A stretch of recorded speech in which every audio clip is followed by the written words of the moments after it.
Profitez de la puissance d'ici et maintenant. Ce programme a été enregistré à l'origine par Ricardo Melo de l'Institut Namasté le 31 janvier 2017. Les audios sont préparés par des volontaires de la Pilule de l'Évangile. Notre équipe de collaborateurs a toujours besoin d'aide.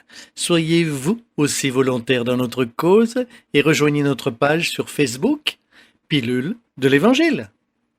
Bonjour mes amis, bonjour, je vous souhaite une excellente journée.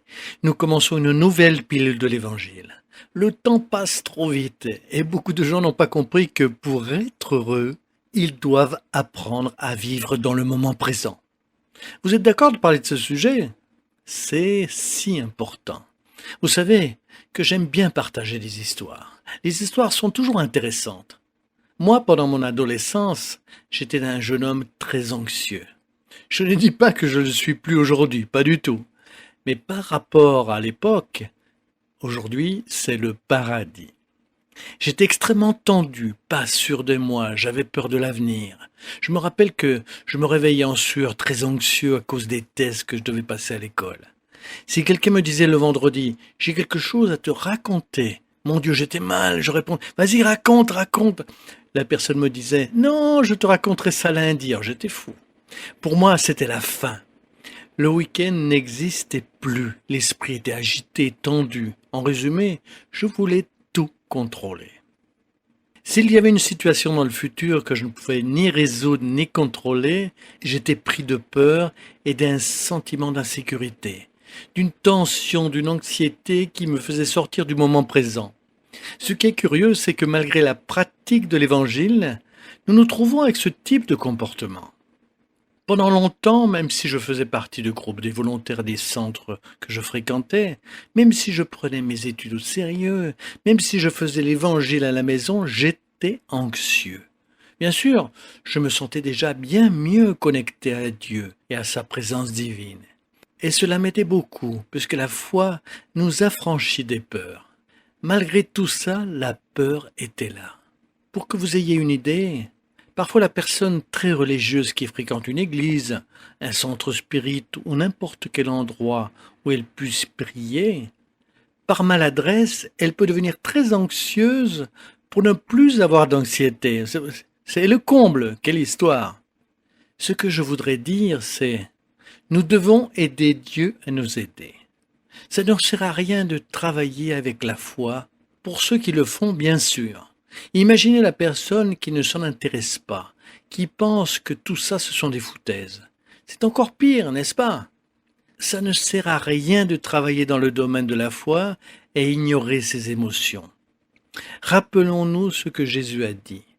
Que sert-il à un homme de gagner tout le monde s'il perd son âme? C'est ce que beaucoup de gens ont fait, oublier de prendre soin d'eux-mêmes. Alors que la personne cherche à sauver le monde et la famille, elle a oublié de sauver sa propre paix. Apprendre à amener son esprit à vivre dans le moment présent, c'est libérateur. C'est nous donner le droit de ressentir Dieu à chaque moment, chaque pas et chaque instant. Et ce processus est un entraînement. Contrairement à ce que beaucoup de gens aimeraient. Je l'ai voulu moi-même un jour. Mais ce n'est pas quelque chose qui change du jour au lendemain. Ce serait trop facile. Je suis stressé, anxieux, jaloux, mon esprit est très agité, mais demain je me réveillerai calme, tel un saint ou un gourou indien, en allant sur mon chemin et illuminant l'humanité entière. Non, ce n'est pas comme ça que ça fonctionne. La nature ne fait pas des sauts, la nature a son rythme, et nous aussi. Évoluer spirituellement est un processus. Le développement de l'intelligence émotionnelle est un processus. Apprendre à vivre avec son esprit alerte est aussi un processus que nous appelons mindfulness. Vous m'entendez toujours dire que ce n'est qu'un exercice de reconnaissance, que ce n'est que dans le moment présent que vous êtes en paix. Je vais répéter, pour ceux qui nous entendent pour la première fois. Si vous êtes tendu, c'est que votre esprit est dans le présent ou dans le passé. Si vous êtes triste, c'est que votre esprit est dans le passé, en train de ressasser. Si vous avez peur que quelque chose arrive, vous êtes dans le futur. Il n'y a pas de place pour la tristesse, la peur, l'angoisse, la jalousie ou la tristesse, ou toute autre sensation si votre esprit est dans le présent.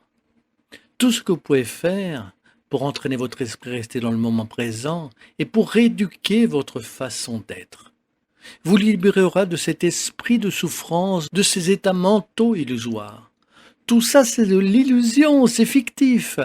Imaginez, si vous êtes un scénariste pour un feuilleton ou un film hollywoodien, et vous créez des histoires dans votre tête, mais qui ne sont pas réelles. Réfléchissez un moment. Combien d'histoires de peur vous êtes-vous racontées sur le futur? Il agit comme ça, mais au fait, il n'a rien fait. Vous avez souffert pour rien, comme si c'était réel. C'est comme si vous aviez été scénariste pour un film, et vous n'avez rien gagné pour cela. Vous avez créé une grosse histoire dans votre tête pour rien. Donc, cela ne vaut pas la peine. Du calme, je suis sérieux, du calme. Nous pouvons commencer à pratiquer le mindfulness de plusieurs façons.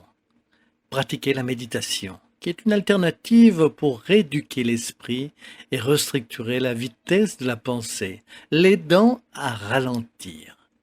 Vous pouvez utiliser votre respiration, ce que je trouve très pratique, surtout pour les personnes qui, dans leur quotidien, ont du mal à s'arrêter un moment pour méditer, ce qui est dommage parce qu'ils ratent un merveilleux exercice. Mais commencez par ceci. Au moment de boire de l'eau, au lieu d'avaler d'un coup, buvez doucement en 3 gorgées. Ça semble quelque chose de très bête, mais l'anxieux va se rendre compte qu'en buvant doucement, il aura un peu d'anxiété. Mais si vous vous arrêtez, respectez le temps d'1, 2, 3 gorgées. À la fin de la journée, vous vous sentirez mieux. Pourquoi? Parce que vous allez ralentir votre esprit. Si vous avez l'habitude d'être en retard, partez 5 minutes plus tôt pour que vous puissiez marcher moins vite, avec un peu plus de conscience. C'est marcher consciemment, c'est vraiment un exercice. À mesure que vous faites 1, 2, 3 pas, répétez, je fais 3 pas. Ensuite, je fais 4 pas. Ce moment, inspirez, j'ai fait 4 pas de plus, expirez. Après un certain temps, vous allez vous rendre compte que vous êtes plus léger, comme si vous marchiez sur des nuages. Vous êtes sur le chemin de votre rendez-vous, mais votre esprit est dans le présent, en paix. C'est que nous ne devons pas boire, marcher, nous nourrir, faire des choses déconnectées, la tête ailleurs dans la souffrance, créer des histoires sans même être payé pour cela, et notre corps en souffrira. Bref, il nous manque l'éducation émotionnelle pour que nous soyons dans le moment présent. Offrez-vous ce cadeau, offrez-le aux personnes que vous aimez. Si vous êtes devenu une personne moins anxieuse, plus centrée, vous ferez ce cadeau à celui que vous aimez. Beaucoup de gens me demandent comment vivre avec des parents difficiles, avec un père ou une mère compliquée, un enfant. Personne ne change l'autre. Nous ne devons pas perdre cela de vue. On ne peut pas changer l'autre, mais on peut changer soi-même si l'on veut. C'est ce qui est important. Beaucoup d'entre nous n'acceptent pas cette réalité parce que nous attendons que l'autre change pour que nous le fassions aussi. Pratiquez le mindfulness. Vous travaillez votre esprit pour vivre dans le moment présent. Ce qui vous dérangeait chez l'autre ne vous dérangera plus. Cette personne ne dit que des bêtises. Cela ne vous dérangera plus puisque vous êtes dans le moment présent, au lieu de se rappeler que la personne a dit ou ce qu'elle dira. Vous poserez votre attention sur vos pas, votre respiration, sur le plat que vous cuisinez, la voiture que vous conduisez. Avec le temps, l'énergie de la personne ne vous touchera plus, et ainsi de suite. Et de cette manière, avec le temps, nous découvrirons que notre paix intérieure n'a jamais dépendu des autres, mais du niveau de liberté de notre esprit, ce qui est très différent. Cependant, pour nous, il est encore beaucoup plus facile de croire que si les personnes, le monde, la température, le climat ou les moyens que nous employons pour y arriver ne fonctionnent pas comme on espérait, c'est alors à cause de cela que nous ne sommes pas en paix. Non, vous n'êtes pas en paix parce que vous n'avez pas éduqué votre esprit. Vous n'êtes pas en paix parce que malheureusement, malgré votre foi, votre cœur est agité, loin de l'instant présent. J'aimerais finir citant encore une fois Jésus, puisque la majorité de ceux qui écoutent la pilule sont chrétiens. Jésus disait, « Ne vous faites pas tant de soucis pour demain. Demain se souciera de lui-même. À chaque jour suffit sa peine. » Et alors, ai-je besoin de vous en dire plus? Je vous souhaite une merveilleuse journée remplie de mindfulness, un esprit ouvert, de la joie sur votre chemin. Et rappelez-vous, c'est un processus, un exercice. Inutile d'envoyer un message disant que c'est difficile. Il faut travailler cela tous les jours. Commencez par des gorgées d'eau, 3 gorgées d'eau. Marchez plus doucement. Prêtez plus attention à votre bain, votre nourriture et votre journée. Essayez de parler plus lentement. Essayez d'observer le rythme de votre vie avec un peu plus de conscience. Ce sera une excellente manière de s'entraîner. D'abord, vous verrez combien votre esprit est agité. Ensuite, vous verrez comme c'est bon détremper. D'accord? De la lumière et de la paix à vous tous. Restez dans la paix de Dieu, mes chers amis. Et à bientôt, à très bientôt, avec un peu plus de sérénité. N'oubliez pas cela.